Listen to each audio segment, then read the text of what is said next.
Bam. We're live. Good morning. Good morning. Good morning. Good morning. Good morning. Good morning. Good morning. Good morning. Good morning. Good morning. Good morning. Good morning. Judy, good morning. What's up? Happy Sunday. Wild fights last night. Wild fights. Great fights. Every once in a while, I'm watching the UFC and I'm like, man, this is barbaric. Why do I watch this? I had one of those moments last night. One guy's face was just beat to a pulp. Fights were in Mexico. In Mexico yesterday. If you can only catch one fight, I would watch the Yair Rodriguez Ortega fight. It was the co-main event. Some incredible jiu-jitsu, some incredible heart shown. Two Mexican fighters, one from East LA, one from Mexico. Incredible fight. Ortega doesn't look Mexican at all. The pictures he takes with his family are hilarious. I picture him in my head. He's tall, blue eyes, blonde hair, and then he's just with all these vatos. Like everyone's short and black hair. It's like, uh-oh, someone got with the milkman.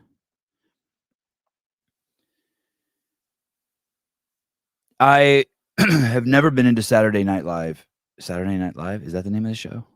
They call it SNL, Saturday Night Live. I've never been into that show. That show's been around since I've been a little kid. I never enjoyed the skits. There were some shows that were really popular that everyone liked that I could just never get into. I didn't like that show.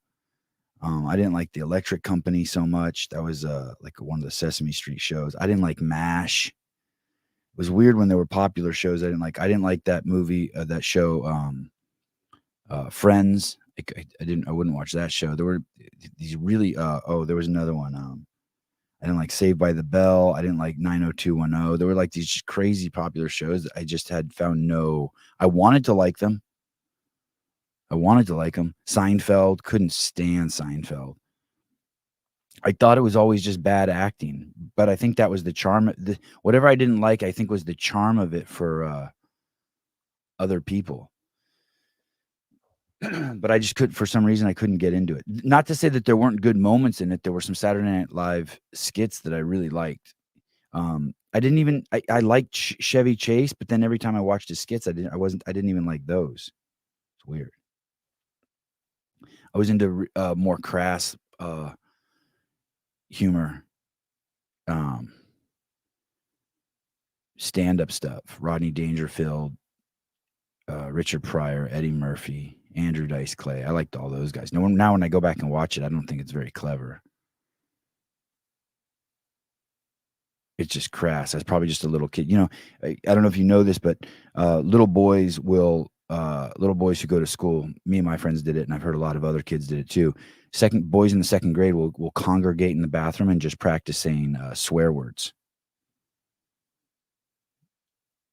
And that would be entertainment. So there'd be 5, 6, 10 of us in the bathroom, and you just go around shit, bitch, ass, and everyone just takes turns strutting their shit, knowing which bad words they know. What did Sevan watch on weekly TV? Yeah. Yes. And now I don't even watch TV. No, we didn't measure penises. We never did that. That was never I watched $6 Million Man. Yep. Knight Rider, Dukes of Hazzard. I like those shows. I didn't like Law and Order or Hill Street Blues. I liked the A-Team. I liked Hunter. I don't know if you guys remember Hunter. I like the Fall Guy.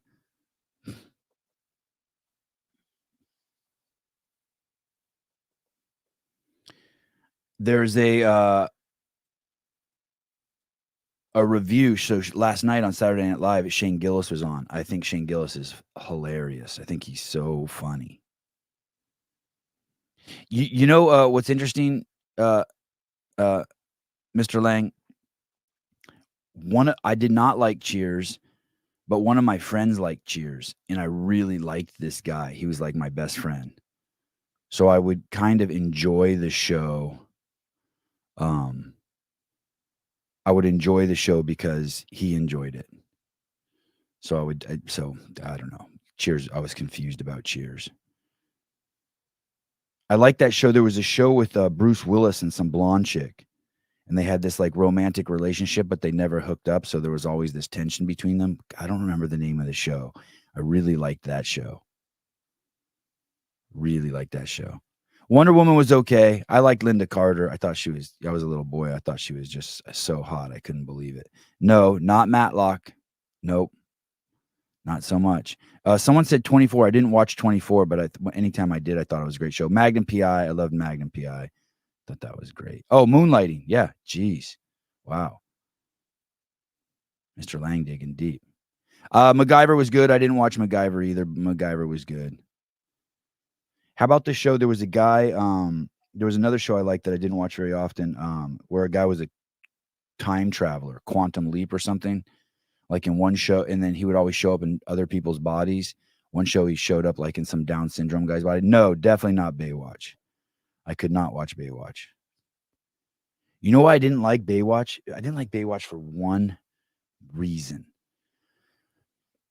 There's this phenomenon, and mostly you see it in women, but when they suck in their stomach, and I never understood why anyone would do that. Why would you suck in your stomach instead of flex your stomach? Sucking in your stomach is such a weird look, right? It makes me think that those people don't have body awareness. And you see a lot more women do it than men do it, like when they're trying to like look skinny. But you would see a David Hasselhoff do that. In the show, he'd be standing around sucking in his stomach. I'm like, dude. Like we can all see you're sucking in your stomach. But if someone flexes their stomach, sometimes you can't tell. You're like, hey, do they just naturally look like they have that stomach? You just can't tell. I liked Golden Girls. I didn't watch it, but I liked Golden Girls. I thought it was funny. Andy Griffith, only watched that like in a pinch. In a pinch. Oh my God, the Hulk. I watched the Hulk like crazy. When I was a little kid, when I was 7 years old, I got in this really bad bike accident, almost died. And they put me in the hospital and I had to have surgery, and it was some pretty serious head trauma. And they kept me unconscious for 3 days to let my brain heal. And I came to, and it was like 3 a.m. And the first thing I said to the lady is said, "Is it Thursday? Did I miss the Incredible Hulk?" And she said, yeah, it was like 3 a.m. I had missed it. I was so bummed. So bummed. Three's Company was stupid, but I watched all the episodes. So stupid. So stupid. But Shane Gillis was on Saturday Night Live last night. And this guy's, we'll go to this guy's Instagram account, Eric Deegan's, in a second and see what a douche he is. But this reminded me how really shitty and stupid media is. This is from National Public Radio. We'll go over to the Washington Post in a second too. And you'll just see, I know this isn't the right word. And the irony is that I'm frustrated with this article because they don't use right words. But it's almost, illiterate's not the right word. How is someone writing for NPR who doesn't have mastery over the language? And I'm not even talking about the nuances. I'm just talking about the critical thinking skills it takes to actually report something honestly. And maybe I'm a fool. Maybe there's no intention of reporting it honestly. But Shane Gillis struggles in a Saturday Night Live monologue, which avoids the obvious. Now, here we go. Ready? Anyone who thought comic Shane Gillis would emerge confident and defiant hosting Saturday Night Live nearly 5 years after he was fired from the cast amid a backlash over racist and transphobic jokes. He never told any transphobic jokes. Matter of fact, no one here has ever heard any transphobic jokes. A transphobic joke would be a joke that makes fun of transphobic people. That's the nature of the word joke. Are you guys following me? There was a backlash over, maybe there was, by the way, over racist jokes and tranny jokes. He's confused. He doesn't know what the word jokes mean. If it was a joke about transphobic people, there wouldn't have been a backlash.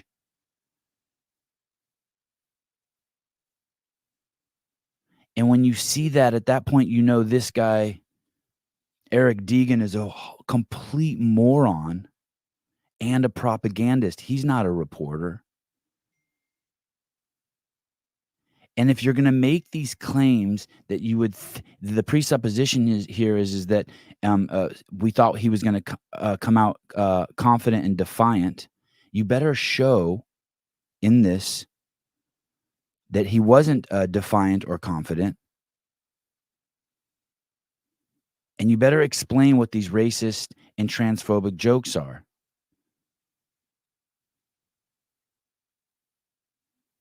This guy, Eric Deegan's, let's just go look at him really quick before we dig further into the article. Let's see Eric Deegan's.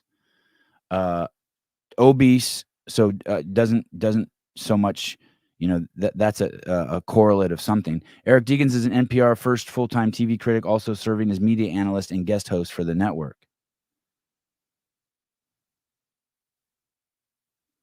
I want to see his Instagram account. This guy's so woke. His CPU, central processing unit, has been completely compromised with woke shit.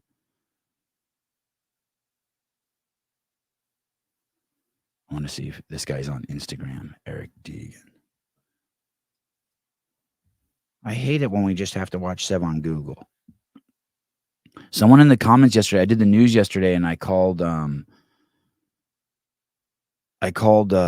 Haley Adams normal. And someone thought that was offensive, that I was minimizing her shit. Wouldn't that be maximizing it? Letting her know that we're all that way? We all look back at pictures of ourselves and are like, damn, I wasn't as ugly as I thought I was. Damn, I should have enjoyed my youth more. That's got to be 99 out of 100 of us. I thought it was cool.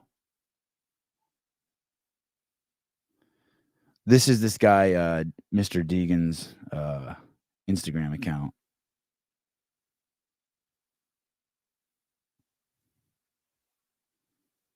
He likes Martin Luther King. He likes steak. These are good signs. This is not what I expected. You think this white guy is a black guy right here? Let me see this. Oh, no, Norman Lear. Because sometimes old black guys turn into white guys. It's the same with old. Oh, here we go. This could be an interesting one. All right. Just a quick search on his IG, and I don't see any.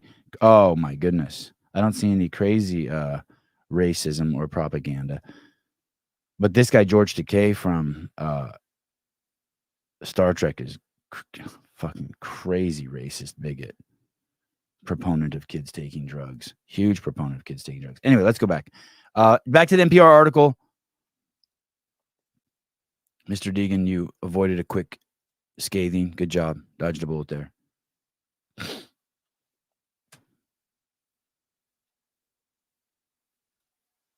He says, hosting Saturday Night Live nearly 5 years after he was fired from the cast amid a backlash over racist and transphobic jokes. He didn't make any transphobic jokes.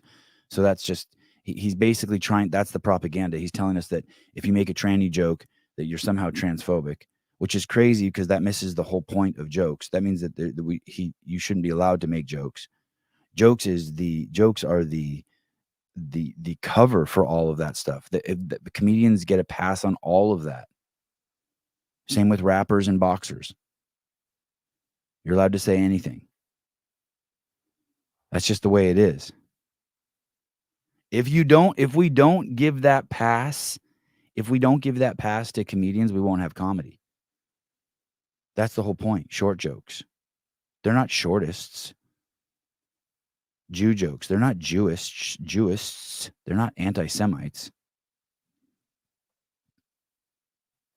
Remember, this is the whole class of people. This is the entire class of people. There's a hierarchy to victimhood, right? And this class, this kind of reporting is what keeps the hierarchy in check. It's this kind of reporting. Gillis didn't spend much time joking about the controversy or the rise in comedy career that led him to return to the show. Don't look that up, he cracked seconds after walking on stage to greet the audience. If you don't know who I am, please don't Google that. What's crazy is why wouldn't you tell us what the joke is that he said that was a tranny joke, or the joke that you're deeming as transphobic, that you're conflating was a transphobic joke, but what you're really saying is made him transphobic? Why wouldn't you tell us that? That's what you're supposed to be reporting. I don't believe you. You told us that Donald Trump was racist because of towards Mexicans, and then when you go look at the speech that they point at, all he said is that Mexico is not sending its finest people to the country. They're sending their criminals and murderers. That's not racist.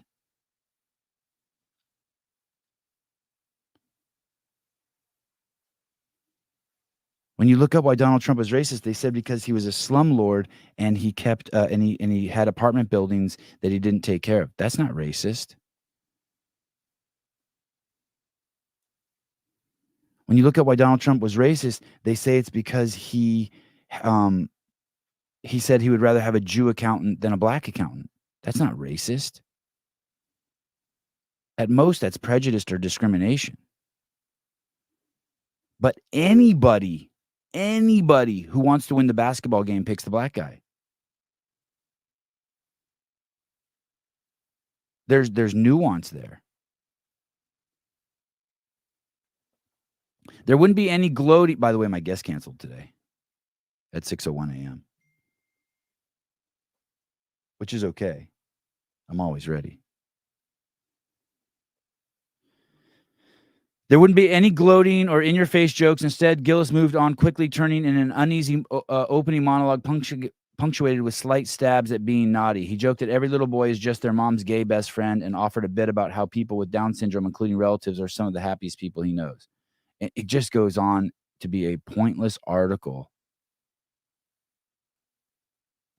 But in some ways, it was an ingenious response to the backlash Saturday Night Live faced in bringing him on as a host. Viewers who might be aware of the criticism but didn't spend time looking over the podcast where he dropped racial slurs, anti-Semitic language, and homophobic, transphobic quips likely watched his monologue and wondered what the fuss was about.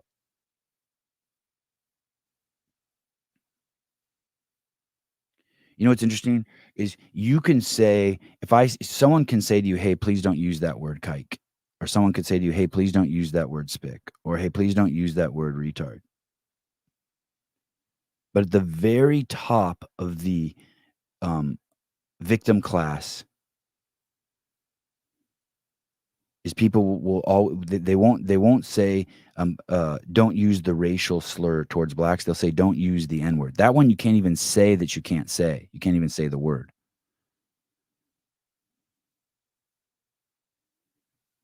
And the effect there is that it's because they're the biggest victims. Everyone who plays that game, whether you like it or not, the implication is they're the biggest victims. And the biggest victims is the one that we all stand on. That's the way you keep people down. You keep recognizing them as victims. That's why the thing when the person said about the Haley Adams thing, oh, you're minimizing her, you're minimizing her, because I don't know if you guys saw the news yesterday, but she was talking about how when she looked back at old pictures of herself, she can't believe how pretty she was. And you don't want a friend who's like, oh my God, that's so sad, blah, blah, blah. You don't want that. You may think you want that. You don't want people sitting around having pity for you, feeling sorry for you. At most, maybe you want a little bit of sympathy and a lot of empathy and yet me too.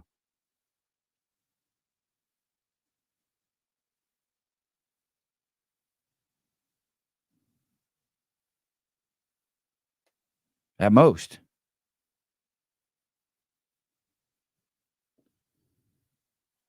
Jake Chapman. I get offended when people call me handsome. I'm more than my incredible looks. You could, right? I like that. Jake showing that you can be offended by anything. Fergie show, take her phone away. Yeah, totally, right? 100%. 100%.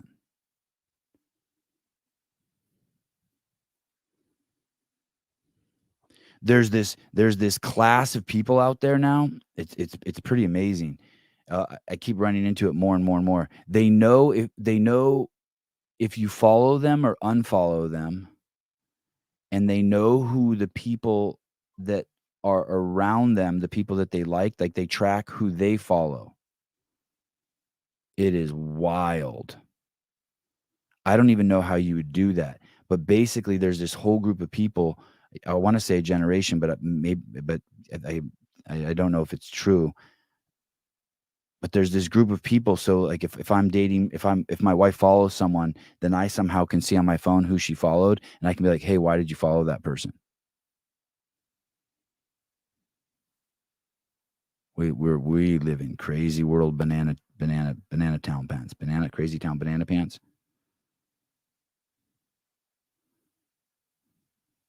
If you are looking at that stuff, you're crazy. The Facebook page where you can look up a boyfriend in the past, like boyfriends are rated, women go crazy if you spend any time on a site like that.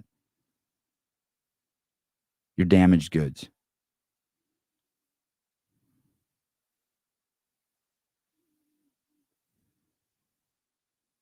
The question is at that point, why are you in a relationship with that person?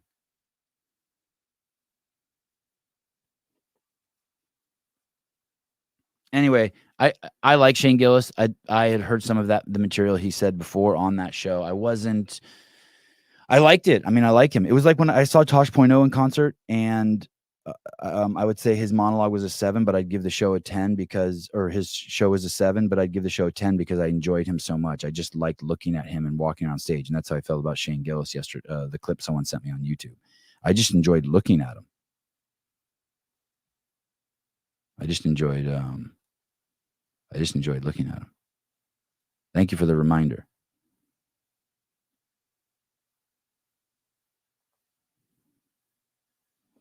I saw that someone sent me a link this morning that Talking Elite Fitness now has a new show. So Craig Ritchie has one. Hiller had one for a second. He did one. That inspired me to do one. And now Talking Elite Fitness has one. I haven't watched it yet. The Lone Ranger news show is, I did see it's 22 minutes long. They must not have Hiller breathing down their back. I told you, Hiller said he'd unfriend me if, not like unfriend me on Instagram, but like really unfriend me if my shows didn't stay between the 9.5 and 15-minute mark. He said, listen, I'm telling you, that's the sweet spot. I almost didn't do a show yesterday. Yesterday, I had a couple of the boys over, and we set up the whole system, all the cameras and the audio for the show that we're filming. I'm filming Greg's Up in March, his Broken Science show on March, I want to say it's March 9th and 10th. It's a 2-day event out in Phoenix. I don't think it's open to the public. But yesterday we spent the morning, so I took my kid to tennis, and then I came back to the house, and the boys were here, and the three of us, young lads, set up all the equipment, did sound checks, packed it all up, got it ready to take to Arizona. Then I went to the beach. Beach was packed yesterday. Holy cow. Can you believe that? Beach was packed. Hung out there. Then I came home and I was like, I felt like shit. I had a hamburger, ate a few fries. I felt ugh. But I still did the news. I didn't want to. Fergie Show, crazy people have been around forever. We just ignored them rather than give them a platform and platitudes. Jay Vera, award-winning filmmaker. He made a movie about type 2 diabetes in East LA when he worked for CrossFit. Like it was a CrossFit project. And now it's a part of the curriculum at UC. Oh, no, it's not a UC. At University of Pepperdine down there in Malibu. It's pretty cool, right? Pretty fucking cool. Carnivore dude was awesome yesterday. People loved him. J.K. Lance, how did Carnivore go? People loved him.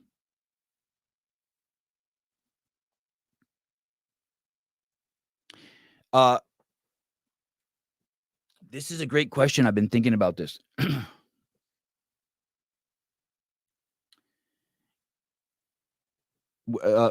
I made the behind the scenes, right?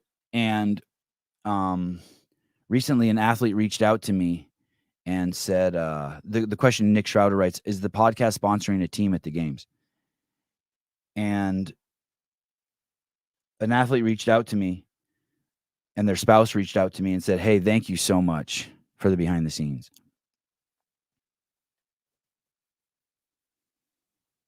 And I was like, oh, that's interesting. And it made me think about all the athletes who didn't reach out and thank. I'm like, oh, wow, just one reached out and thanked. I don't get me wrong for a second. I don't expect anyone to do it. I'm not like, I'm making this so people will say thank you to me.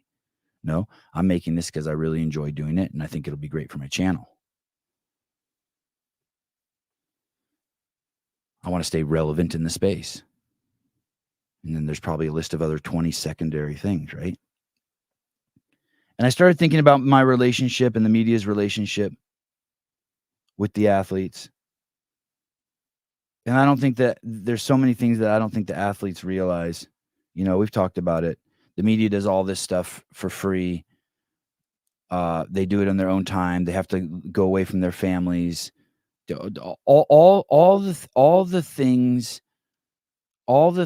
that the athletes have to do, the media has to do equally as time consuming, equally as dedicated. But the thing is that the media is not focusing on themselves. They're not doing it they don't have to you don't have to get yourself out there. You have to get your content out there. Your work has to speak for itself. It would be like if an athlete performed with like a mask on and you couldn't see who they were.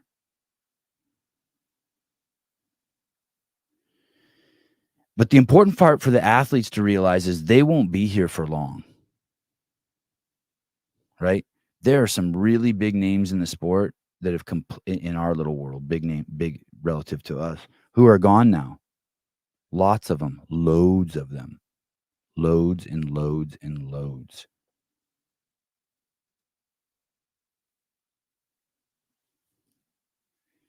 And if you are an athlete and you are not building a good relationship of give and take, because the relationship with the athletes and the media is the athletes just take. That's all they do. Take.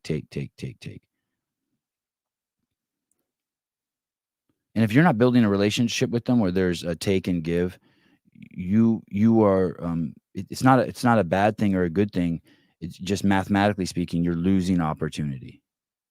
You're crazy losing opportunity. The coaches are significantly smarter about that. Significantly smarter about that. And there are I'll tell you someone like who I have an amazing relationship with is like Pat Vellner. Great relationship. It's a give and take relationship. It's awesome. I'll tell you a coach who I have a great relationship with like that, Matt Torres. Now, would they say that? I don't know. But the bar is set so low. So for what those guys do is like off the chart. Rich Froning, great give and take with the media. Crazy.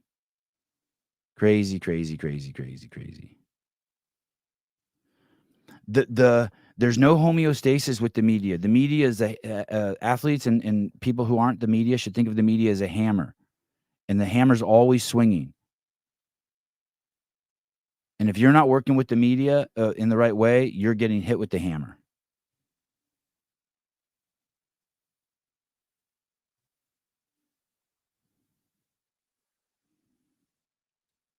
Handy Ryler, constructive criticism. Next year, you should mic yourself so you can mix in a little of your audio without sounding muffled. The directional mics don't pick up very well. Believe it or not, there was a mic pointed at me the whole time. Doing that mix is insane. But I appreciate it. You're right. It's it's nuts. This is kind of embarrassing to say, but every year that's the same criticism, and every year I think I have it cracked.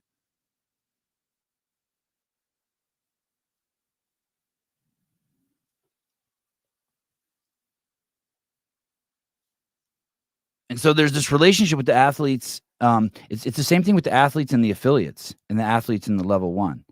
That's another thing that's fascinating to me. The sport is not going to grow on its own. It's only going to grow as more people take their level one and more people go to affiliates. And in a nutshell, some of you are like, "What's the level one have to do with it?" The level one, there's this ratio. I forget exactly what it is, but there's this ratio that 1 out of every 9 people that goes to the level one eventually ends up opening a CrossFit gym. There's a whole. None of these things are separate. And so how is it that the athletes aren't always blowing up the affiliates or the level one is another hugely missed opportunity. Not only that, but it would think about who runs the CrossFit Games. It's the guy who runs the level one, Dave Castro. It's so simple to do. It doesn't require any ass kissing, doesn't require any compromising of values. It's quite the contrary.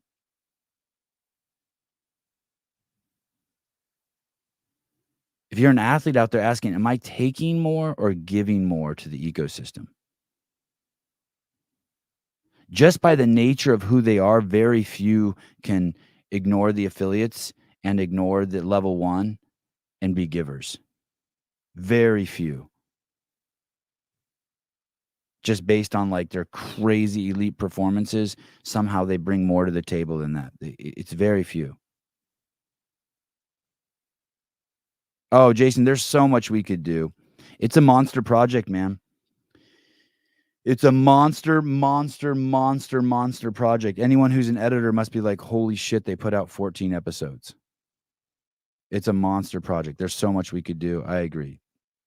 Subtitles. We could have sent the audio to like a professional audio team and had it all cleaned up. There's so much we could do. I mean, years ago you couldn't even afford music. Now at least there's cheap music.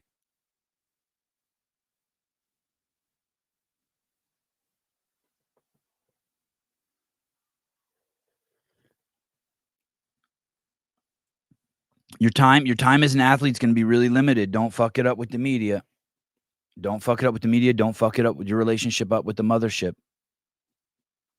I used to have these guys who worked for me, and part of their process was to always fight with me, right? So they'd be making a 30-minute video, and they'd come into my office once a week just complaining. And it used to annoy me, and then I realized, hey, it's just part of their process. But what a bunch of fucking wasted energy that is. What a bunch of wasted energy. Dave is in a position, Hartle, of more power than he's ever had in the company, I'm guessing. He runs 2 departments. It's kind of crazy. He runs training and he runs the games. And Nicole I don't know what Nicole does. I think her title is Chief Brand Officer, and I think it was considered a promotion from training, but I don't know exactly what that means. I don't know what a Chief Brand Officer does exactly. I don't know if that's different than the Chief Marketing Officer. We had Jennifer Say, the president of Levi Strauss. Her title as the president was Chief Brand Officer.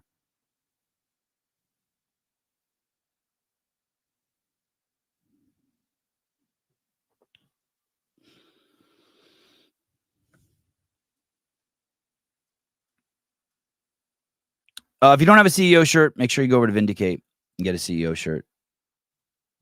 I don't know how you could not have one by now. They also released a Coffee Pod and Wad shirt. They have a CrossFit Crash shirt. They have a Vindicate shirt. Wait, where's the CEO shirt? Oh, maybe they don't have CEO. Oh, there it is. Down in the very bottom in the right-hand corner. Look, they even got a no rep shirt.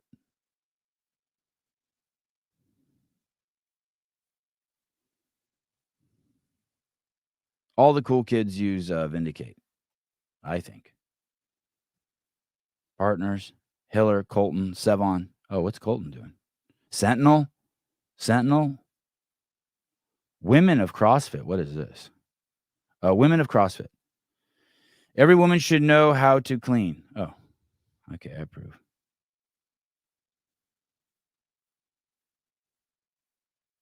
Is that a sexist joke? Play on words. Barbell spin. Kilo gyms. Heat One app. What is this? Heat One app has a shirt. Look at that. All right. Who else? Fluffy Duck. Competitive female training. What is this? CFT. All right. Are there coaches that just like only coach one sex? Like, hey, I only coach men. I only coach women. I guess that could be a thing. Fluffy Duck. I really like this dude, Josh Purdy. He just had Rich Froning on. I thought that was a fucking... I don't see Rich do a lot of podcasts. Saber and Kelly, I'm saving the behind-the-scenes episodes by forcing myself to not watch the last 5 yet. Yeah, you kind of... Yeah, I get that.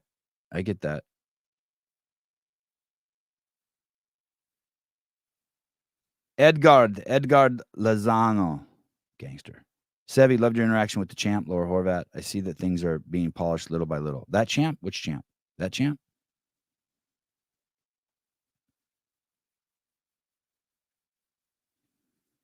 Sevan, have there been talks about you coming back to CrossFit? Not that I know of. I think it's quite the contrary. I wonder though. I wonder if I was one of the investors in CrossFit, I would be like, what the fuck is going on? Why? How is this dude an outside dog? Don't get me wrong. I don't think I'd take the job. And there is no offer. I'm by no means am I pretending like there's an offer. Not even in the slightest.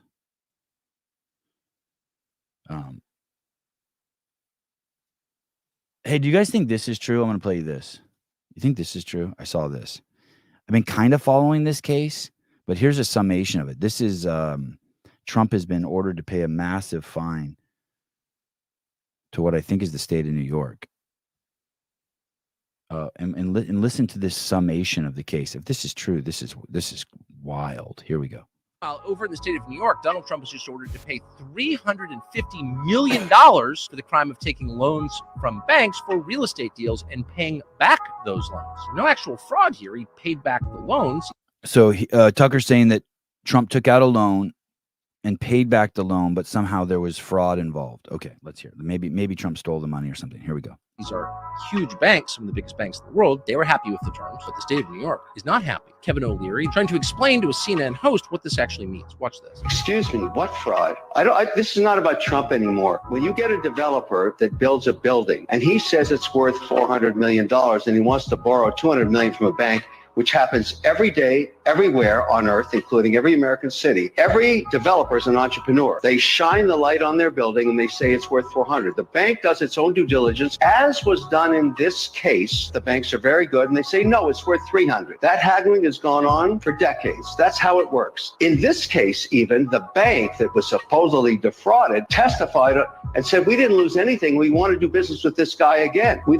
So he was charged with fraud for overvaluating his building, and then the bank reduced the value that he said and lent him the money, and then he paid it back.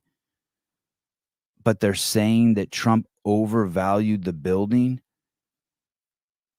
and because of that, he has to pay back. He has to pay a fine to the state, not even to the bank, of $355 million. It's a victimless crime with a $355 million penalty.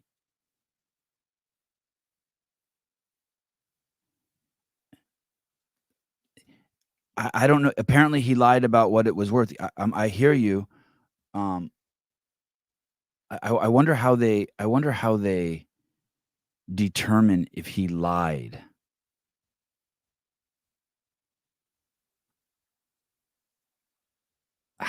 Because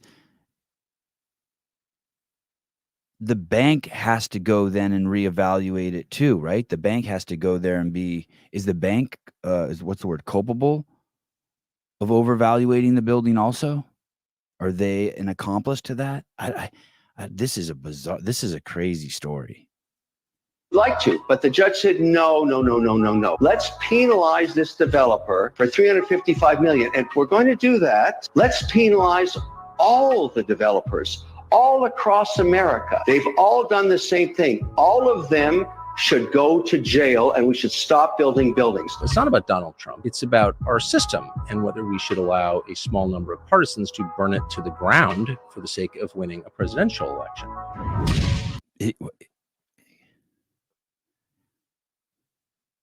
Is that I need to know more. I need to know more details. Was the building only worth $20 million? Doesn't that matter? Doesn't it matter how close he was? Doesn't that matters, right? That has to be a part of the equation.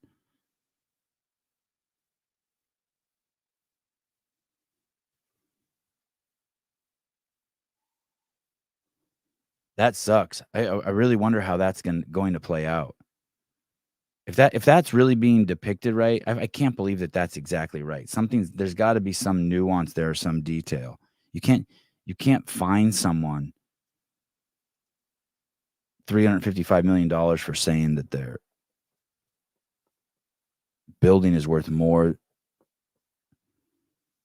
unless it was a $30 trillion building. I don't know. Something's not adding up there. Woke Barkley. Even Charles Barkley knows. It's so funny. Super woke Charles Barkley. The enforcer, by the way. Very, very angry when players in the NBA didn't want to take drugs. The enforcer of the Pfizer enforcer, Charles Barkley himself. Listen to this shit. Listen to this shit. Ready? This is kind of hard to hear. Listen carefully. He's going to destroy the city of San Francisco. Here we go.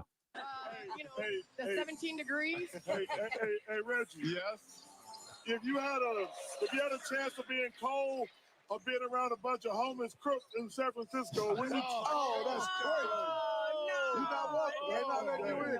You're not welcome. We love San Francisco. No, we don't. Yes, we do. You can't even walk around down there. Yes, you can walk around. Yeah, with a bulletproof bag. That's security. You live in Philadelphia. I live in Arizona. Microphone that says coffee. He calls San Francisco a shithole, and the only comeback the guy has is, well, you live in Philadelphia. Yeah, Philadelphia is worse than San Francisco. But I just love it that he calls woke Chuck calls San Francisco a shithole. Crime. Those are my words. Interpretation. Homeless drug addicts everywhere. I'm so tired of them being called homeless. That's nice. That's nice getting on the same page. I was tripping on the word narcissism the other day, and it didn't have the definition that I thought it had. I thought narcissism meant when you were just overly self-obsessed with yourself. That's what I thought it meant. But I looked up the word narcissism, and it means excessive interest in or admiration of oneself and one's physical appearance. Excessive interest in or admiration of oneself and one's physical appearance. And then if you look up obsessive of oneself, let me see. Did I spell that wrong?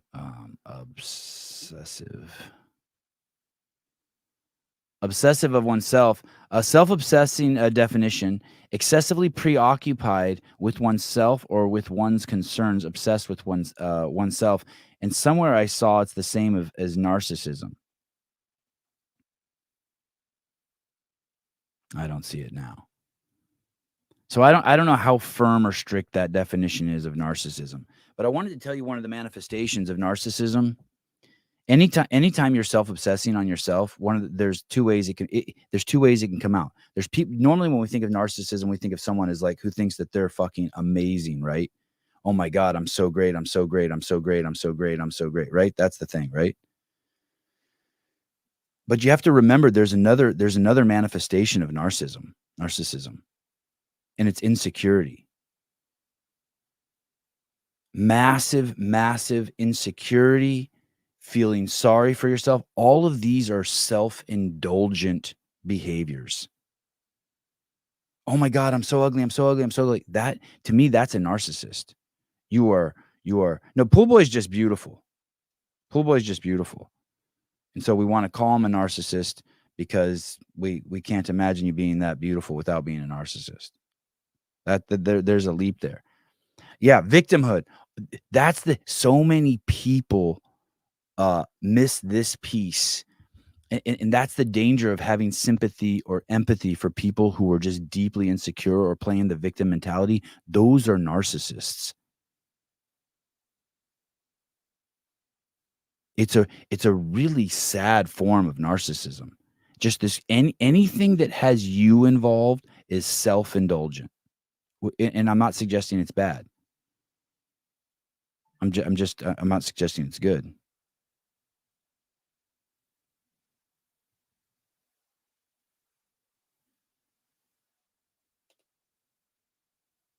We know people in the community who are like that.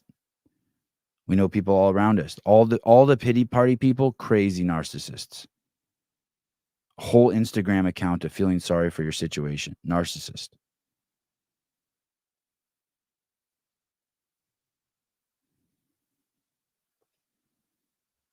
You were also describing Pool Boy though, Sevi. I never see. He never talks about himself to me at all. I never see him. I think of him as a comedian. I think it's a tragedy. I think Pool Boy is a very loving, funny guy who's cursed with his beauty. That's my 50-cent interpretation of him. You know what I mean? Like really beautiful people, like the really hot female comedian, like just cursed with beauty.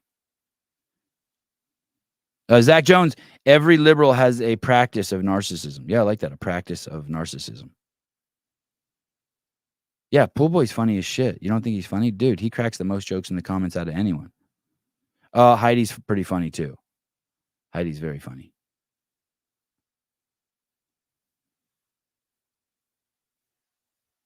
Yeah, Heidi is very funny. Quick-witted. Hey, listen, I'm not giving the funniest award right now. I'm just saying Pool Boy's funny as shit. No, I'm not sending Pool Boy a link. No. That's one of those things that triggers me. Anytime someone says send someone a link, I get triggered. Makes me not want to send it. Jeffrey Birchfield, here we go, from the academic in the group. Narcissism, a disorder in which a person has an inflated sense of self-importance. Okay, yeah, I'll go with that. And that's what's wild about it. Those people who are just like, insecurity is just such a weird form of narcissism. Like if you're going to be narcissistic, like just love yourself. Think you're the shit. Run with it that way.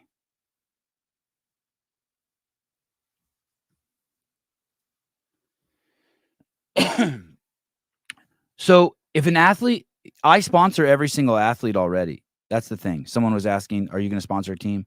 I sponsor every single athlete. When is an athlete going to sponsor the show?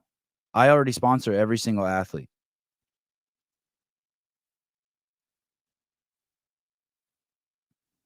Hey, you know what's interesting? Going back to the Pool Boy thing, Pool Boy's never asked to come on the show. Lots of people have asked to come on the show. Pool Boy's never asked to come on the show.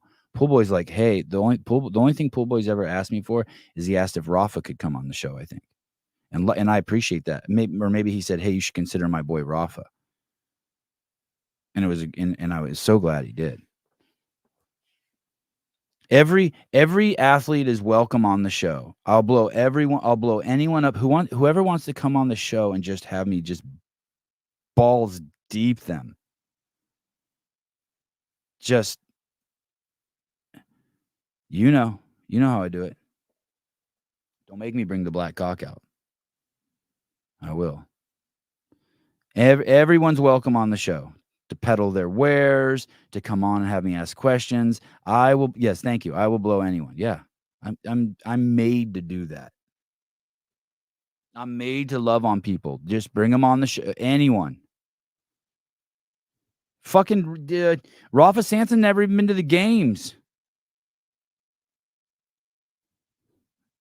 I told him he looked like Mexican Humpty Hump.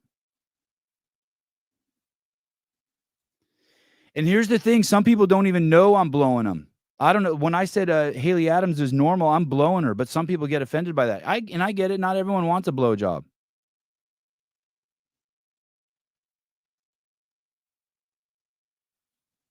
Yeah, just bring your trigger list. Thank you. Submit your trigger submit your trigger list before.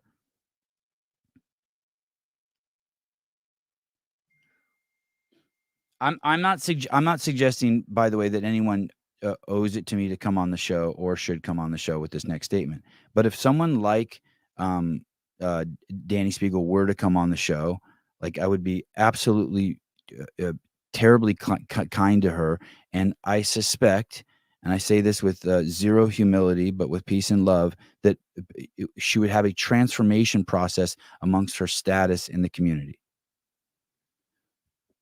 There would be 5 morons who would hate her, who would be like, why did you go on that guy's show? And there would be thousands of people who would be like, there'd be 50,000 people would end up watching the show, and they would be like, holy fuck, Danny's so fucking cool.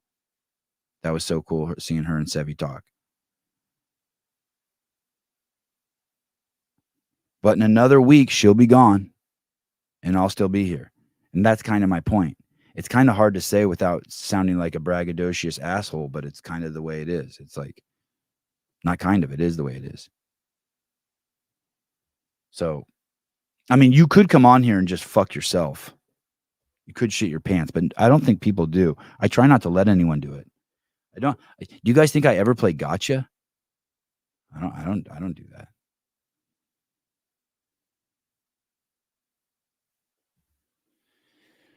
Man, do I look different to you guys? I've been working out really hard. Speaking of narcissists, I've been doing like shit that I don't want to do. Like, really don't want to do. I did a power clean with 135 into a second power clean to a front squat. I didn't do the and I did that on the minute for 10 minutes. So I did 20 cleans with 135 and 10 front squats in 10 minutes. I never do that. Like the last time I did that for the Instagram when I did those 10 power cleans with 135 unbroken. I don't know, that was like a year ago. 135 break me in half. I'm glowing. Oh, okay, good. Yeah. I'm getting at it. I don't want to get totally caught off guard and open. I'm going to have some pathetic scores. Speaking of feeling sorry for yourself, holy shit. I'm going to have some scores and people are going to be like, what? What? How? What? How did that happen? Yeah, I see traps too. Yeah, thank you. I see traps too. It's crazy. My titties are huge. I'm weighing 170. It's crazy. I rode the assault bike for 40 minutes last night. Thank you, Philip Kelly. I rode 40 minutes. No, sorry, 400 calories. I did 400 calories in 49 minutes. I was just watching the UFC fights on the assault bike. 400 calories in 49 minutes. Yeah. No, this is a large. I'm a large. The thing is, I'm afraid I can't put on any more weight or I'm going to have to go into an extra large. It's weird. I won't even wear this shirt outside. Like this CEO shirt, this particular one, I won't even wear out of the house. Like if I eat one thing, this thing will be hugging a roll. Yeah, Vindicate. 170, you're almost a full-grown adult now. Yeah, crazy. So this morning we've learned that you can't tell. No one's ever heard a transphobic joke. You've just heard tranny jokes. And then it's up to you to decide whether you think that person's transphobic or not because you don't understand what comedy is. And one of the manifestations of narcissism.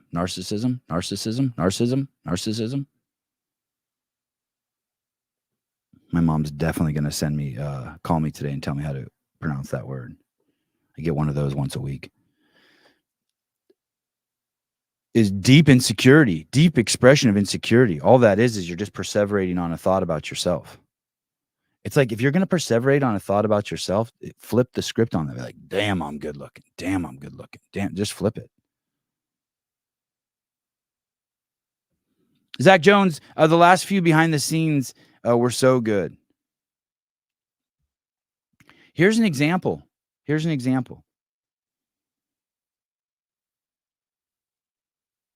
Here's an example. I'll give you an example. Two examples. CrossFit said I could do the behind the scenes, and I know for them, because they're stupid, that was a hard decision for them to make. And I do stupid things too. I don't mean they're stupid in a bad way, but that was a hard decision for them to make, and they made it. And the benefits of them is massive, massive, massive, massive, massive.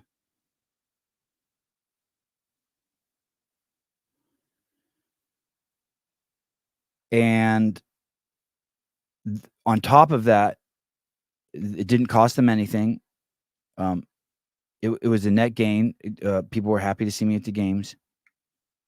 And I made the content, and then I made the L1 commercial and the Open commercial. And I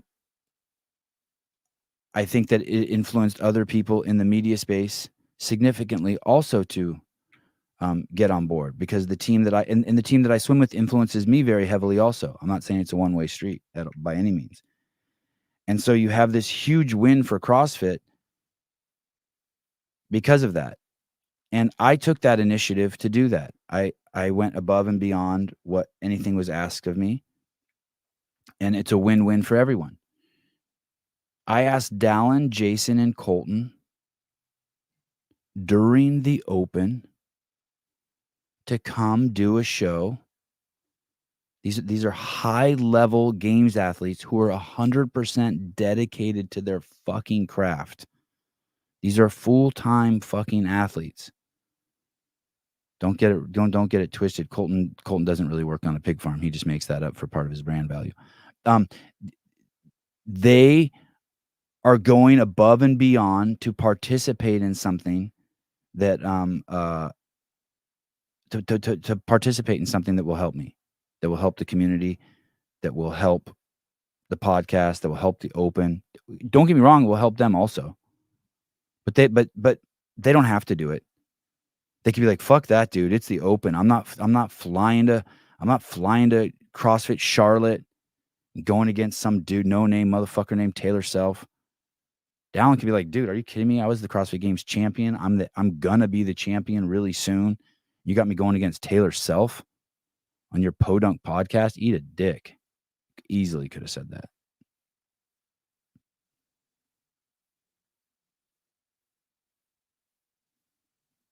Easily. And it wouldn't have been wrong. I would have understood.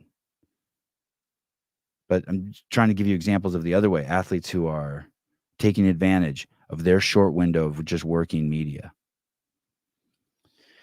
Here's another one. An athlete reached out to me the other day. I can't wait to have her on the show. And she said, hey, this athlete's never called me. She called me on my phone. I saw her name light up on my phone.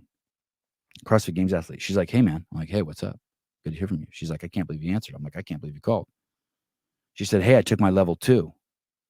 I'm like, no shit. She's like, yeah. I'm like, how was it? She goes, sick. I loved it. I'm like, oh, cool. She's like, well, I just wanted to call and tell you that because I know you're a big proponent of the CrossFit training methodology and people learning more about it. I said, dude, that's awesome. You want to come on the show and talk about it? She said, I'd love to. Done. Not Raptus. Love me some Raptus, though. Raptus mom and dad, love me them. I'd say Raptus is one of the athletes I'm excited to see at the, if I'm allowed to do the behind the scenes again this year. It's not just that I'm allowed to do the behind the scenes. If I'm not allowed on the floor, if I'm not given access to the floor, I'm not going. Just so you know, everyone just brace yourself. I'm not going there to do a half-assed job. I proved myself in the biggest way. That's not narcissism. I'm not perseverating on it. I'm just saying it's the facts. Like if they don't allow me, there's things that CrossFit does to me that is just ego on their part and hurts the whole ecosystem. Not significantly, maybe less than 1% of 1% of 1%. But there's things that they do to me that is no sweat off the, and we all do it. I'm not just picking on CrossFit. I don't do it. I don't have that kind of ego. But it makes no sense not to give me access. They might try some shit. Well, it's not fair if we don't give other people access. You're owned by private equity. It has nothing to do with fair and not fair. It has to do with what's best for promoting the sport and promoting the affiliates. Sorry, affiliates, we're not going to let Sevan put out the best content that could help you, because it wouldn't be fair because we didn't let the Buttery Bros on there. I mean, can you imagine that kind of fucking logic?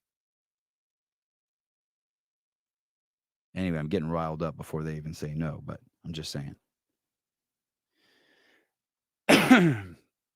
Do you see any value filming there at the games? Hell yeah. Are you kidding me? Dude, tremendous value. Dude, the podcast, because CrossFit let me film at the games and I aired those things on my station, it's changed the entire trajectory of the podcast. The numbers are fucking... If you are a sponsor of anything else in the ecosystem except for CrossFit Inc. and you haven't contacted me, you're out of your fucking mind. This thing is that sounded a little narcissistic. No, it's not. It's not. I don't think narcissistic is it has nothing to do, the way I use the word, it has nothing to do with how great you think you are. It's just being obsessed on yourself, about yourself. I'm not obsessed about myself in the slightest. I wish I was a little more obsessed about myself. Maybe I'm obsessed about my kids. I'm obsessed about the show. I'm obsessed about Jake Chapman's shirt off. But it's not narcissist. Oh, you fucking derailed me. I was going to go off about how great I am. Damn it. Conceited, maybe. Yeah, thank you. Let me look up that word. Conceited.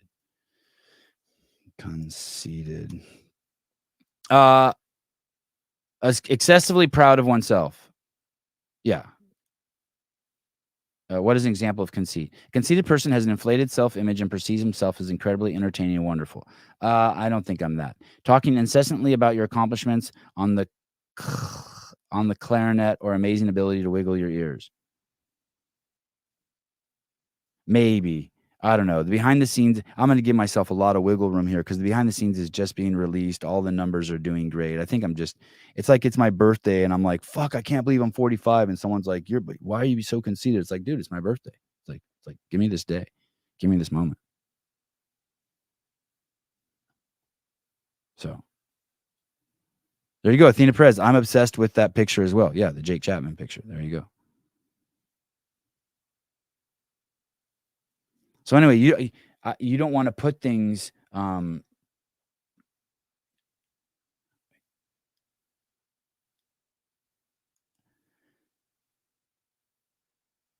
it doesn't, I'm not even going to do it. I'm not going to do it. Too many of this. I'm giving too many of the same examples. Okay, here you go. You ready? Everyone brace yourself. If you're woke, now's the time to walk away. You do not want to see this one. This one is going to, this one's really going to break your heart. If you are woke, you do not step away from the screen right now. You do not want to hear this. This is going to devastate you. All right. I warned you.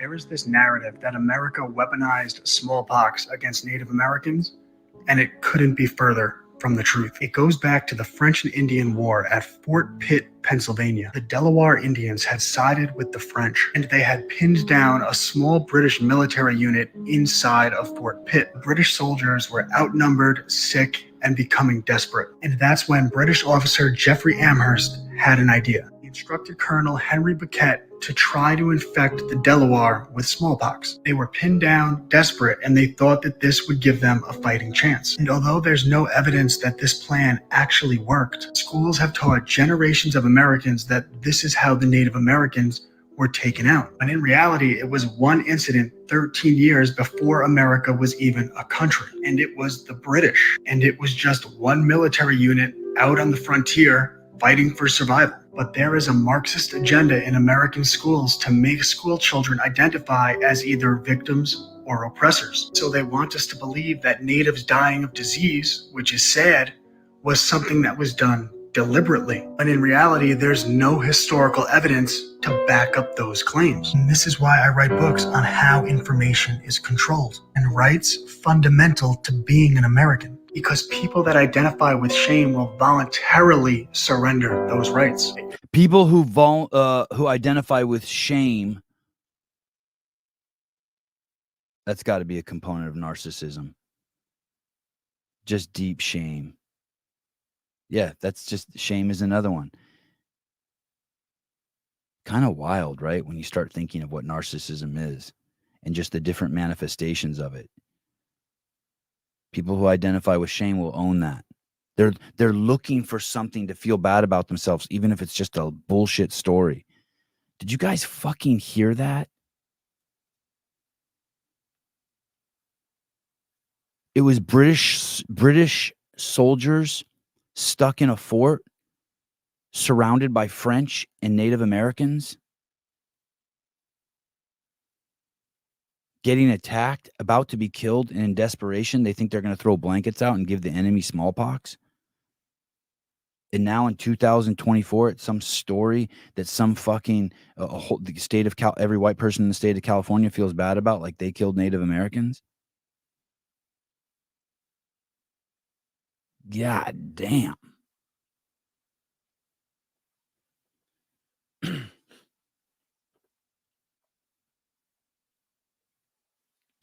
Whitney Davis, and you don't put it behind a paywall. I don't know what that means, but I'm ready to fight. Oh, you allow us to get so much from these athletes, yeah.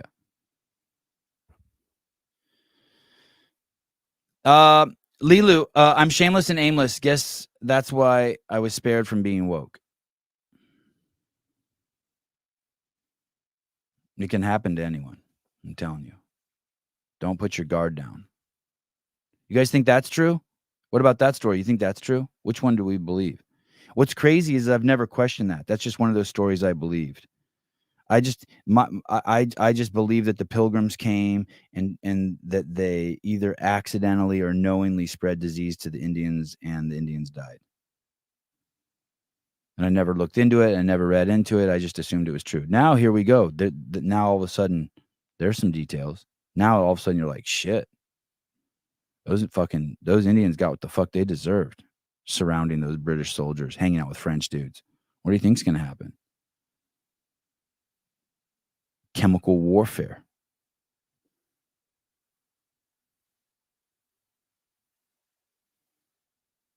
Can you imagine being alive back then? No running water, no fucking electricity.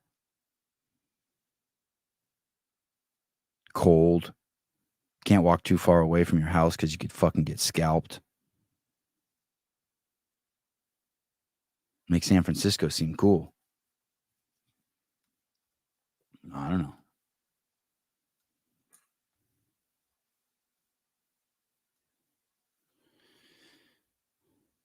All right. I don't know if I have anything else for you guys today. I don't feel like going through all this stuff. I need to reorganize my notes.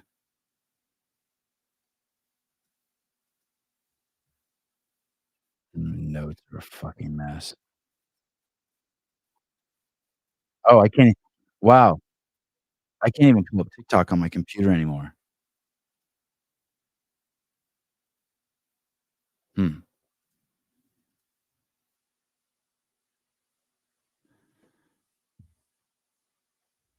America is not divided by race, color, gender, or sexual orientation.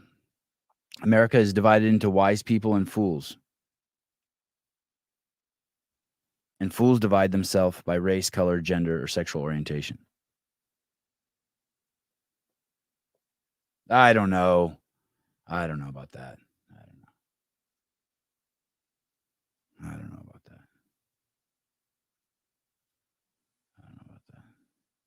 God, my notes are a mess. I apologize. Here we go. Zuby. He was the flavor of the month for a second. Here we go. Way more likely to commit suicide. Men who are more likely to be homeless. Men who live on average 3 to 5 years less. Do you know, we never hear the end of the gender life expectancy gap. No one gives a crap that men die 5 years earlier than women. If women were dying earlier than men, we would never hear the end of it. Yes. So all these narratives that women are the victims and that they're oppressed by men, or there's male privilege and this and that, you can invert all of them to sell the case that it's men who are oppressed and men who are victimized, right? Who are way more likely to commit suicide. Men who are more likely to be homeless. I don't know. We're stronger. I mean, not me, but some men. I don't know. The stronger person always has to be. Yeah, we're stronger. I don't know about that. What was I thinking when I picked that up? Oh, here. This one says hitting during sex. What is this? Oh, this story's crazy. Holy shit.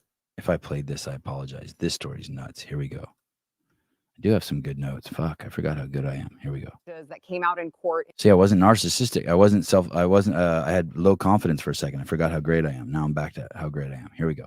Indicating that you had planned the whole thing out. So I want to read some of these texts from you to a friend between the two of you before you met Trevor. This one. Next victim, star pitcher for the Dodgers. Okay.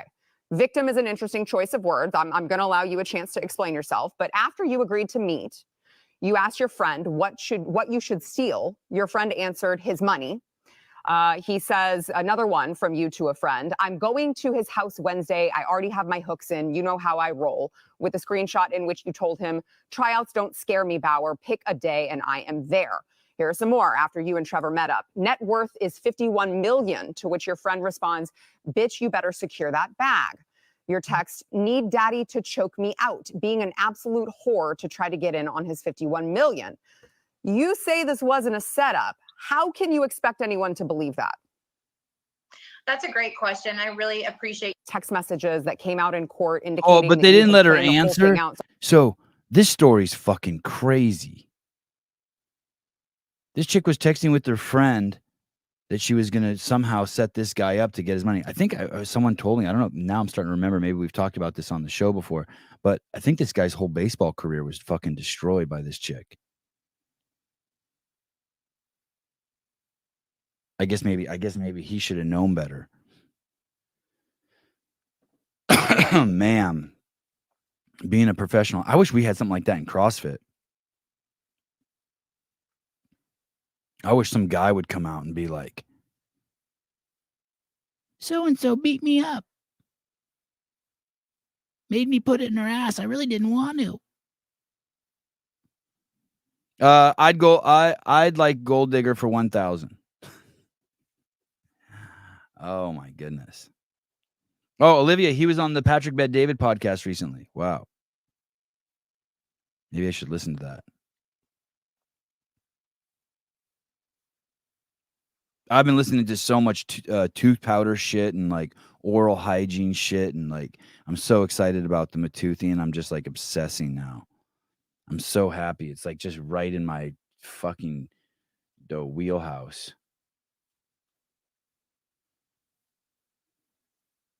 Hey, basically anything you don't want the world to see, you shouldn't send in a text message, I guess. I guess that's because it seems like they always get out.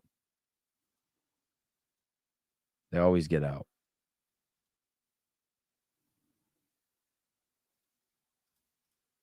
Man. That's a tough one. This I'm ready to go. What did she say? Full steam whore? Full whore ahead and get choked out to get this bag? I didn't even know girls talk like that. I'm fucking stupid. Is Joseph R. Biden of Delaware the duly elected and lawfully serving president of the United States of America? He is the president of this country. Is he the duly elected and lawfully serving president of the United States? He is the president of our country. Are you answering that omitting the language duly elected and lawfully serving purposefully? I'm answering the question. He is the president of the United States. And you have no view as to whether he was duly elected or is lawfully serving? I'm telling you, he's the president of the United States. No further questions. Is Joseph R. Biden of Delaware the Senator Sheldon Whithouse, Democrat, Rhode Island, questioning Alabama Attorney General, Democrat Steve Marshall. These are two Democrats. They know. They know. Two Democrats. They know. Oh, Christine Young. They really don't know. Oh. All right. Well, fuck. You just ruined my bit. Thank you. Appreciate you fucking that all up.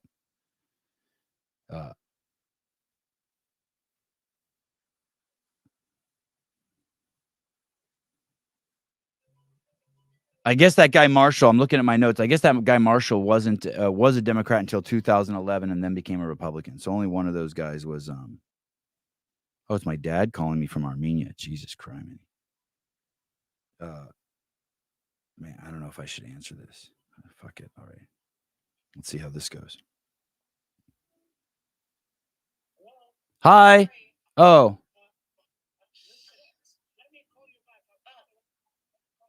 Okay, cool. Listen, my dad. You can hear my dad's accent. He sounds Middle Eastern. Listen. How are we? We are with Heidi, and can you hear me, Sevan? I can. I'm live on the podcast. Oh, how in the world did we end up with your dad and you? I don't know. That's weird. Listen to my dad. You'll hear his Armenian accent. Heidi. Heidi. I think he's gone. Oh, all right. Bye. So much for that. All right. I always put the wrong end of the phone up. The audio comes from here, but I always go like this. How come no one's ever told me in the comments, hey, jackass, it's down here like this? Ding dongs. No one's paying attention. I know someone's going to be like, I've thought of that many times. I just haven't told you. I ignore your super chats? Who does? I do? Wait, let me get, what are you talking about? I'm looking. I'm going back. I'm scrolling back. I'm doing a show here, motherfucker. Yansky. I don't ignore your DMs.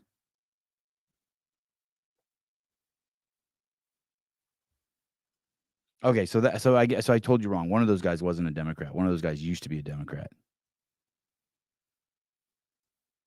But he's not a Democrat anymore. But they know. Everyone knows.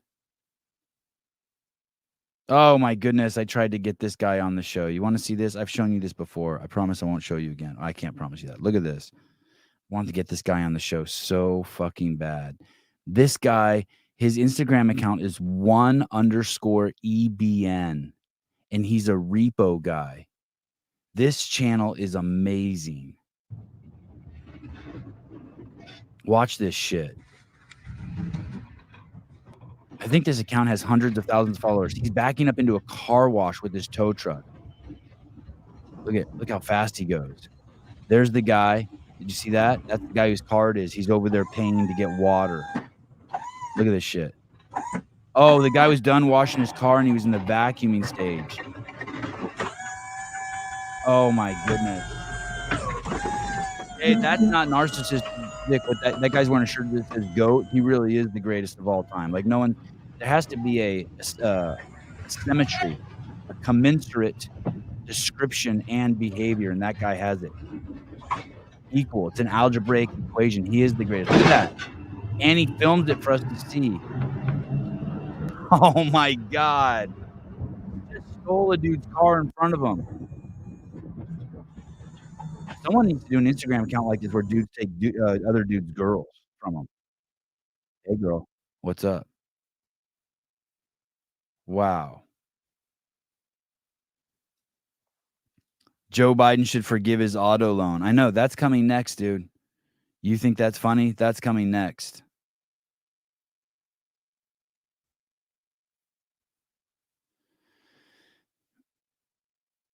Pool boy, there was a bunch of fucking gay dudes in here trying to ass pound you. Bunch of fucking jealous motherfuckers jealous of you. Don't worry, I had your back. I got you. You're funny and hot. Just a bunch of dudes wanting to ride your jock. I got you though. We're good. You good. We good. You're all good. You don't even need to go back and watch it. It's all good. Just gonna make you fall in love with me if you see how hard I went in the paint for you. Jeff Dye. I've been enjoying his shit a lot lately. Here we go. My grandma used to do it. And when she would reference mentally challenged people in the old days, she called them mongoloids. She'd be like, oh, I'm working with some mongoloids at the church. And then people like my mom would be like, you bitch.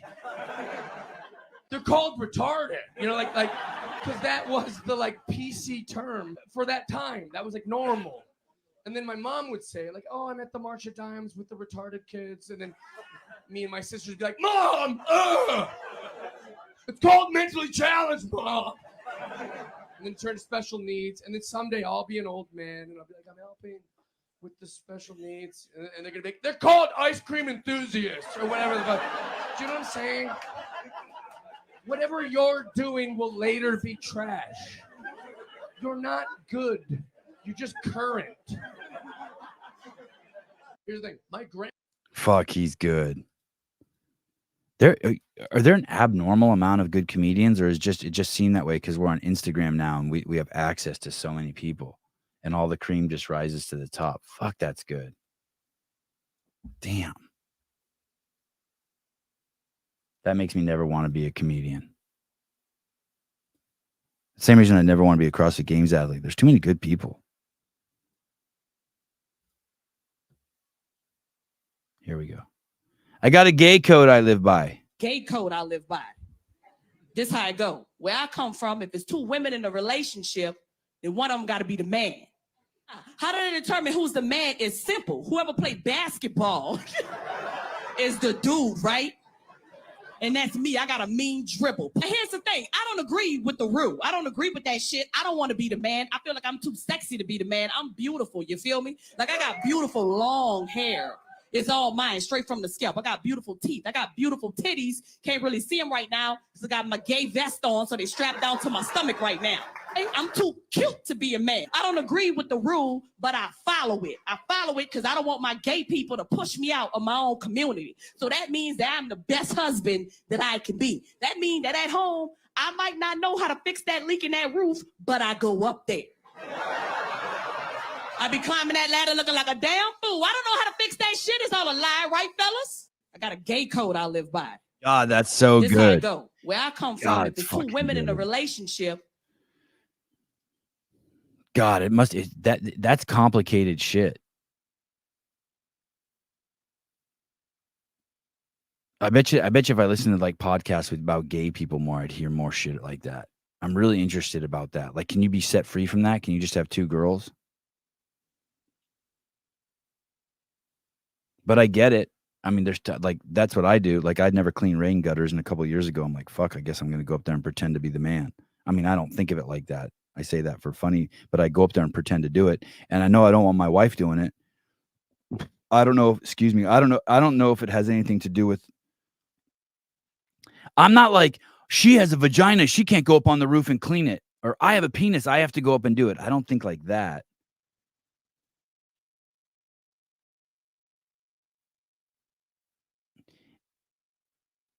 I don't know. Maybe I'm just trained. Maybe I'm just a monkey. It's the same thing. Like if she pulls up, like there's just things I don't want. I would never let my wife take the trash out.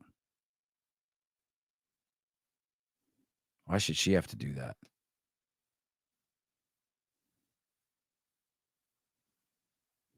I think I have my wife trained pretty well too. I want to ask my wife a question about that. Actually, let's get to the bottom of this. Hey, I can't go to bed with trash in the trash can. Can you guys? Like, if it's full and I walk by it and it's like 1 a.m, I'm like, I got to go to the trash, and I got to go outside. I got to open the garage door. Even if it's pouring rain, I'll go out and do it. 32 degrees outside. Walk outside, walk around past the skateboard ramp. It's all dark back there. Weird shit on the ground. I cannot leave trash in the trash can in the kitchen. You think my wife's talking to my dad right now? Bye. Later, MLK. Gotta go. Bye. Makes me sad you gotta go. Maybe we'll pick up a listener. Hey, guys, there's room in stall number 7 for you if you want to be listen to the show now. MLK has left. My phone's not working. Hello? Oh, no. All right. Thanks, guys. I wonder who's going to be on the show tomorrow. Thanks for hanging out. There'll be news. I think there'll be news today. Oh. Uh-oh. I don't think. Hi. Hey.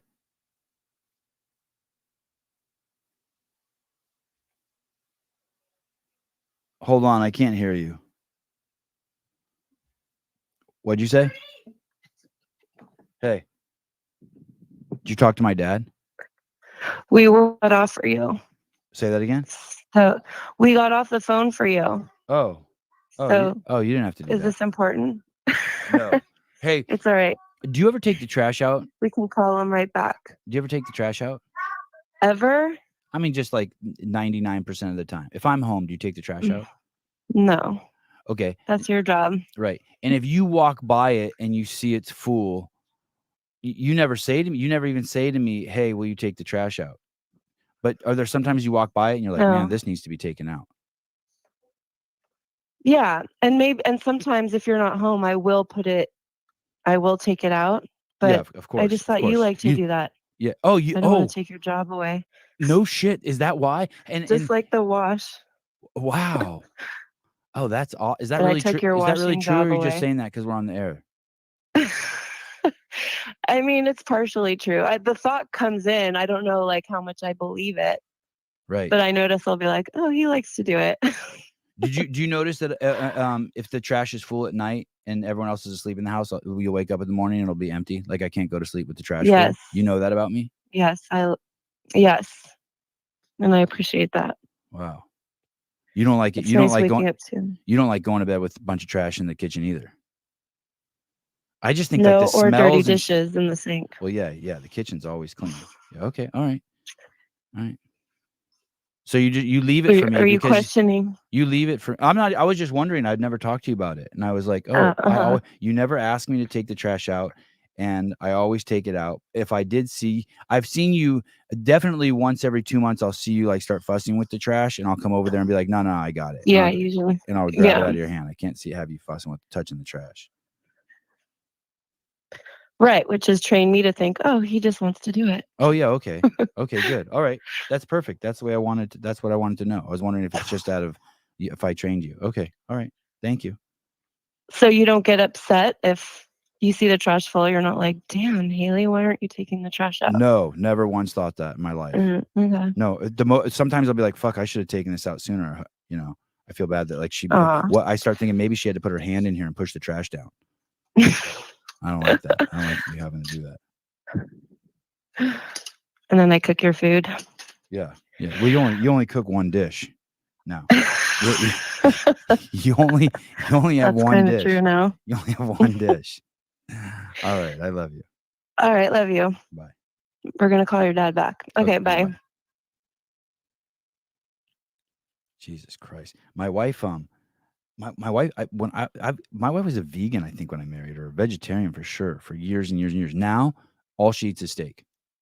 She goes to I can't even believe my wife wouldn't have even gone. If I would have wanted to go to a butcher 10 years ago, she wouldn't have even gone in there. She would have just waited in the car. Maybe if in a pinch, if she wasn't feeling good, she'd have had some bone broth. I don't know. Maybe it would have not even been bone broth. It'd been like vegetarian bone broth. Now there's always a steak, always on. Like when I go in there, there'll be a steak on the stove. If it's either cooking or it's waiting for someone to eat. We're like animals now. We just eat out of the pan that just sits on the stove. More me than her.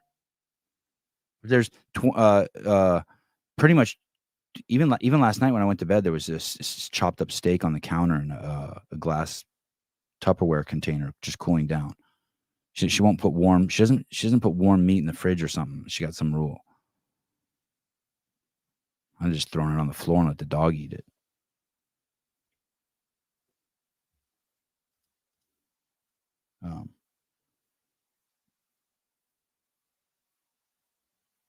Anyway, the point of this episode is that I sponsor all the athletes. Every single, all of them, the fucking neuromuscular, the fucking super arrogant, the super feel sorry for you, the men, the women, the one-armed, the kids. I sponsor them all. The premise of this show is that's all I do. Just think of that. Yeah, masters, those ones, the old motherfuckers, everyone's welcome. The masters kind of interesting. Yeah, everything. And hey, and it's not when I say I have no peer in the space, it's not. I'm not being arrogant. I'm not being conceited. I'm one of a kind in the space. There's a bunch. The Heat One app is a one of a kind in the space. There are. Yeah, even though everyone's got the news now. Jesus Christ. Craig Ritchie has the news. Lone Ranger has the news. Sevan has the news. Pedro has the fake news.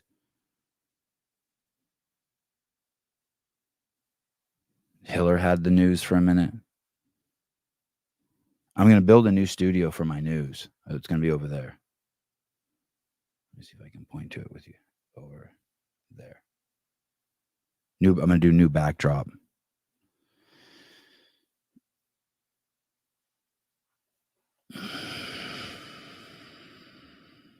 Okay. Oh, I meant to look at my phone and tell you what's happening this week. Here we go. This week's wild. Oh, shit. There's no one coming on tomorrow. Oh, do you know who's coming on tomorrow, I think? The director of the Rogue Invitational and co-owner of Rogue Fitness, the empire, the true empire, the biggest fish in the space, Katie Henniger. That's not a joke. And then Thursday, James Townsend's coming on. That'll be fun. And then, dude, we don't have. Oh, I need to tell Sousa this. I wonder if I can call Sousa really quick. We need to get all the shows on the schedule.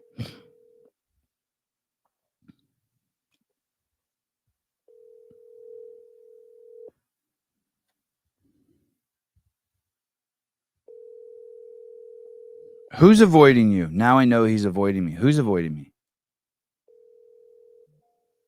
Fuck, how do you know if you're talking to me, you don't know anything. You reach Matt, leave a message and I'll get back to you. Damn it. I need to tell I better tell we need to get all the open shows on the schedule. Please. God, I'm nervous and excited. Thursday they announced the open. And then Thursday evening we're doing a show. And then that's the Born Primitive CA Peptides CrossFit Open. Taylor versus the World. Thursday will be the hype show for it. We'll talk about it's kind of like a CrossFit Games update show, but with the open twist. Open focus. Sevi, you can go to Rogue and stay with Jan. No, I'm not. Listen, if Katie and Bill get a private jet and fly there and invite me on it, I will go. I swear to fucking God, I'll go. Other than that, I'm not fucking going. Someone tell them that. Someone tell them that. I'm not fucking going. Or I'd go first class too. Let's face it. I'm not just going over there like a regular person.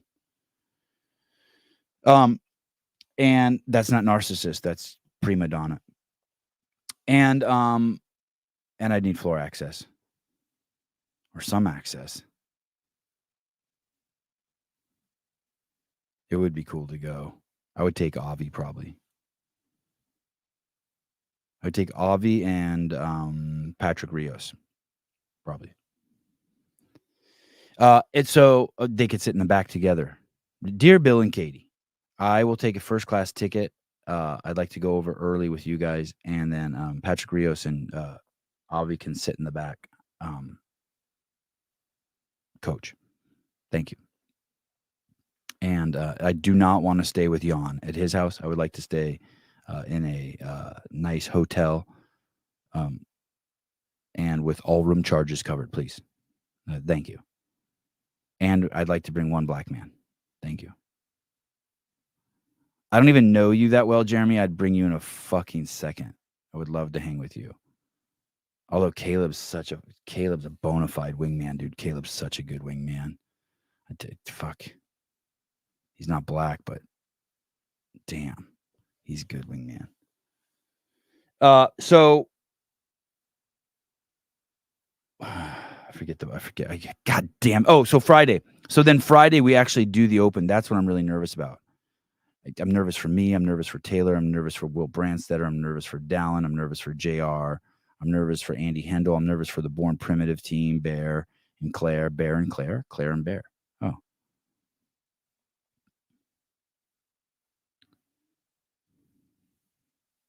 Man.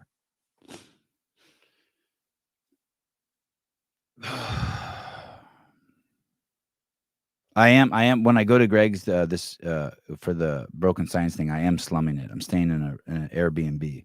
Hate staying in an Airbnb. Fucking, I like being in a hotel where I can just be like, "Can you bring me bacon to my room?" Fucking hate Airbnb. Who's that?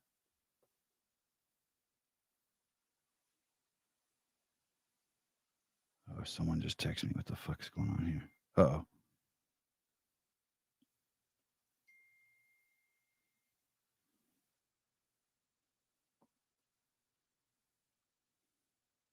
Oh, we just got fee scheduled. Fee Sagafi. Great. Awesome. See? Think of that. That's me sponsoring an athlete. All right. Love you guys. I just want you to know it's perfectly normal if when you look back at pictures of yourself, you think you were more attractive than you did back at the time. Totally normal. Okay. Bye-bye.